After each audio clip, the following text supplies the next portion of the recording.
Bonjour à tous et bienvenue dans une nouvelle vidéo sur la chaîne de 50 nuances. Il y a quelques semaines, on vous proposait 10 anecdotes sur LeBron James. On vous a ensuite consulté sur Twitter pour déterminer quel serait le prochain joueur à avoir le droit à sa vidéo et vous avez choisi Stephen Curry. On est parti pour les 10 anecdotes sur Stephen Curry. Et on commence cette vidéo par un clin d'œil à la précédente. Comme vous le savez peut-être, Stephen Curry est né à Akron comme un certain LeBron James. Deuxième point commun, lui aussi est fan de tout ce qui est sucré, et en particulier le popcorn. Il paraît même que Steph aurait développé sa propre notation. Alors selon lui, le meilleur se trouve à Dallas, alors qu'il faut absolument fuir celui de Los Angeles. On continue et on parle goodies. Vous êtes nombreux à chercher les maillots, les accessoires, encore les figurines de vos joueurs préférés. Mais si vous êtes fan de Steph, il y a un accessoire qu'il vous faut absolument, son protège-dents. Mais attention, voilà un objet dont le prix enfle au moins aussi vite que le Bitcoin. En effet, un de ces protège-dents a été vendu pour la somme rondelette de 300 000 $. Un sacré budget. Pour l'anecdote, sachez que si son protège-dents lui rapporte de l'argent, il lui en a aussi coûté. Un jour de colère, il l'a lancé sur l'arbitre, et quand on vise aussi bien que Stephen Curry, forcément, il a fait mouche, ce qui lui a valu une belle petite amende de 50 000 $. Puisqu'on parle matériel, poursuivons avec l'équipementier de Steph. Vous le savez probablement, il était chez la marque à virgule avant de passer chez Under Armour.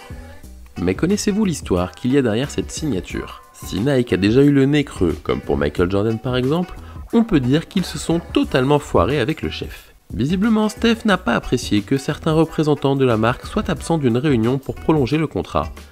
Et cerise sur le gâteau, le PowerPoint qui devait servir de support à la réunion était initialement destiné à Kevin Durant, et un peu plus loin dans le document on pouvait trouver une faute d'orthographe au prénom de Steph. Une magnifique prestation digne d'un exposé de 3e. Allez, on continue avec un autre des petits rituels de Steph Curry.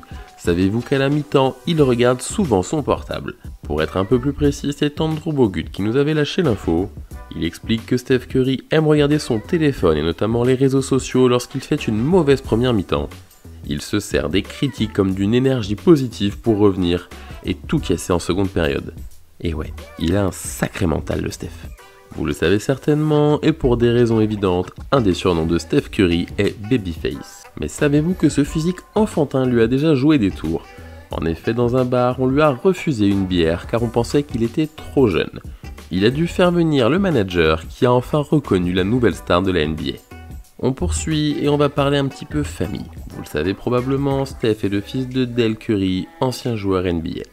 On pourrait se dire que beaucoup de sa motivation vient de là. Mais attention à ne pas sous-estimer sa maman, qui joue un grand rôle dans sa quête de perfection. En effet, Steph et sa maman ont ensemble un petit pari.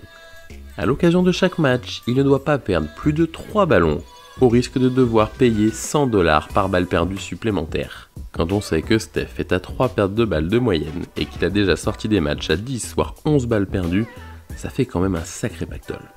On continue et on reste dans la famille. Vous le savez sûrement, Steph Curry a un frère en NBA en la personne de Seth Curry. Ils expliquaient qu'ils jouaient souvent ensemble étant plus petits et que la plupart du temps c'est Steph qui avait l'avantage. Une situation que Seth ne vivait pas forcément très bien. D'après son frère aîné, il avait tendance à demander des fautes inexistantes. Mais il avait surtout l'arme ultime pour ne plus perdre un match, il partait avec le ballon. Il savait que Steph avait tellement envie de jouer qu'il finirait par venir le chercher et serait un petit peu plus indulgent avec lui. Quelle fourbe ce Seth Curry. On poursuit justement avec Kevin Durant. On le sait, il a rejoint Golden State pour créer une des équipes les plus fortes de l'histoire de la NBA, mais aussi une des plus décriées. Mais savez-vous que les deux garçons se connaissent depuis très longtemps?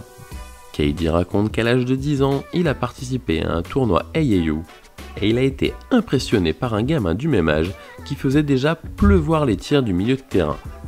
Alors forcément, être basketteur c'est du travail, mais à un moment il y a quand même un petit bout de talent. Et pour finir, quittons les parquets pour les greens de golf, puisque c'est une des passions de Steph. C'est là qu'il aime retrouver l'ancien président des États-Unis, Barack Obama. Ouais, on n'a pas forcément les mêmes week-ends.